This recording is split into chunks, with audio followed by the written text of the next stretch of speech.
This morning we woke up and we now live in a world where the President of the United States of America can say things like an entire civilization will be destroyed tonight.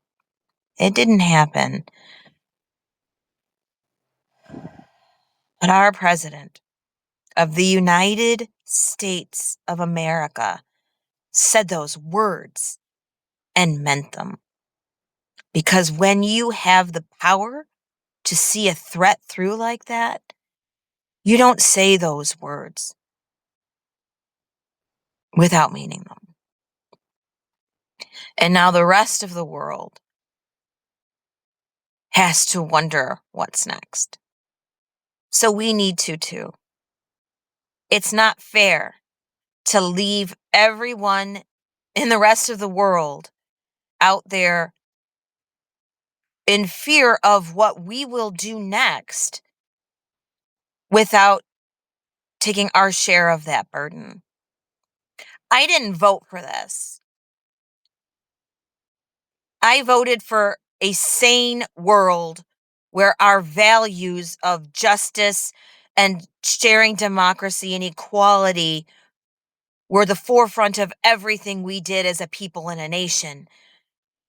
Other people voted for this, for selfishness and greed, and yes, madness. It's so difficult to say those words out loud because when you say them, you have to acknowledge that it's happening.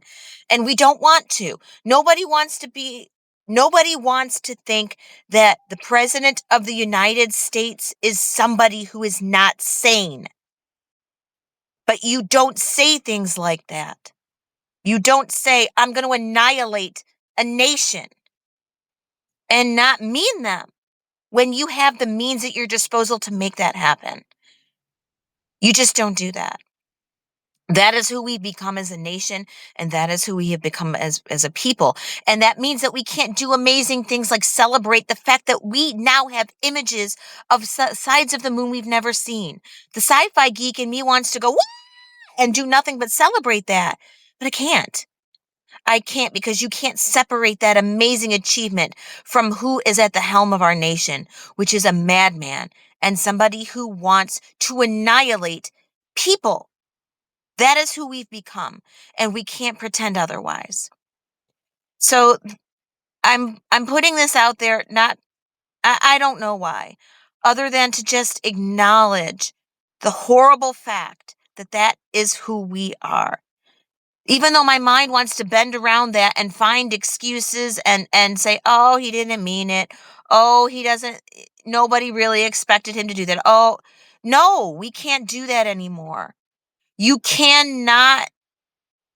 We've reached a point where we can't explain anything away anymore.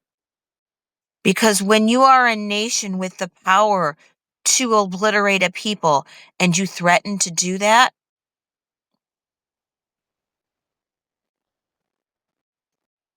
you've reached a point where there's nothing.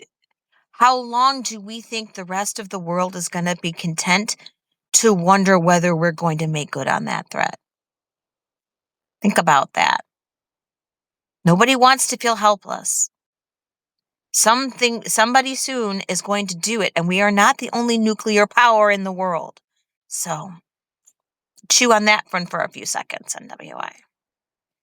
Anyhow, I'll be back to feeling a little more cheerful later, I hope. But right now, I just feel very, very, very sick in my heart and my soul that is what our nation has become. And until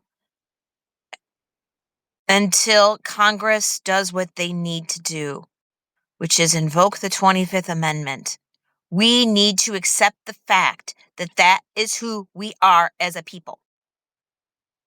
And that we are in the control and the power of someone who wants to obliterate a nation for no other reason other than he wants to. We don't belong in war with Iran. We don't belong in war with anyone right now. No one has attacked us. Iran does not deserve, I do not like Iran's government, but that doesn't mean that the civilians of Iran deserve to be obliterated. And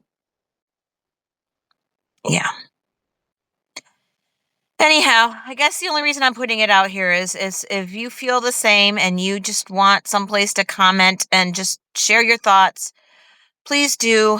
Um, I'll post them. We'll think it through. Bye.